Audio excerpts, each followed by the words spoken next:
Science-fiction.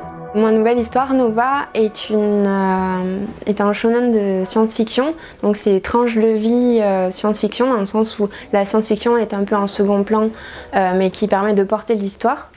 On suit le personnage de Riz, qui est un jeune adolescent qui pense avoir une vie normale, et un jour va arriver dans sa chambre le personnage de Nova, qui est envoyé par une organisation qui traque des parasites extraterrestres qui parasitent les êtres humains et les rendent plus violents et agressifs à outre mesure. C'est-à-dire une moindre petite chose va de suite les énerver et générer des réactions disproportionnées.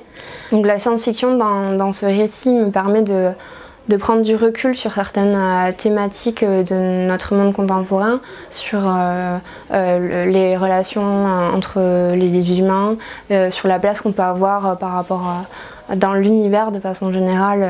C'est un peu large comme sujet, mais c'est vraiment nous replacer en tant qu'être humain sur la planète et la façon dont on interagit entre nous. Duo. On suit un duo de personnages, c'est-à-dire Riz et Nova.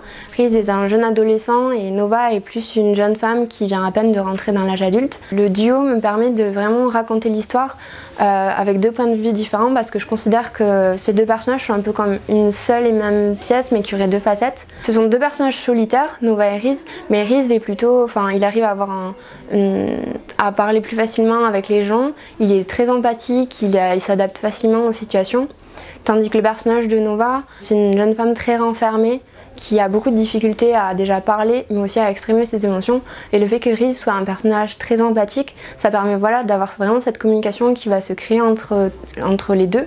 Et donc de créer vraiment un duo assez fort qui guide l'histoire. Adolescence.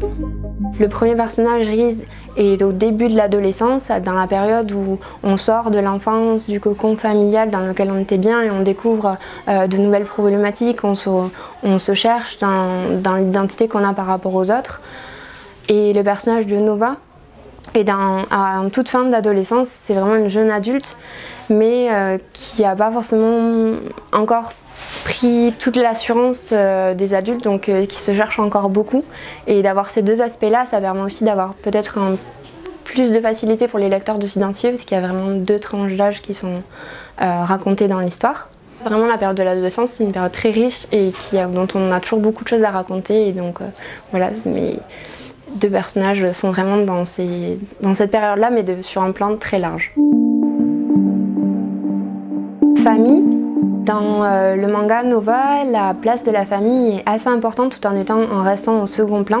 C'est en quelque sorte l'ancrage dans le réel, dans le sens où la famille de Riz n'est pas du tout impactée par l'aspect science-fiction de l'histoire. Donc il vit dans une famille recomposée et il est très proche de sa mère, à qui on voit déjà dès le début qu'il a une forte relation de confiance. Quand il lui demande si Nova peut rester chez lui le temps qu'elle l'observe pour voir s'il va être utile ou pas à l'organisation. Sa mère hésite un peu, trouve la situation un peu étrange, mais comme elle connaît très bien son fils et qu'ils ont une forte relation de confiance, ça permet d'accepter la situation, alors que ça aurait pu paraître un peu étrange en dehors de cette relation-là qui est très forte. On voit aussi que le personnage de Nova a un lien un peu particulier avec sa famille, ça va être développé plus amplement dans les prochains volumes. Pour l'instant, on a quelques flashbacks où effectivement on la voit dans une partie de sa famille, mais voilà, il y a certains éléments par rapport à Nova qui vont aussi être développés sur un plan familial, mais qui arriveront un peu plus tard dans la série. Dessin.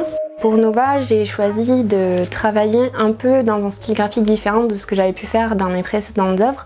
Notamment, j'ai travaillé beaucoup plus sur les contrastes de noir et de blanc, avec beaucoup plus d'ancrage en noir, pour créer vraiment une ambiance très propre à la série, dans le sens où il faut un côté à la fois mystérieux, à la fois où il y a des personnages qui sont quand même qui apportent de la lumière et de l'enthousiasme.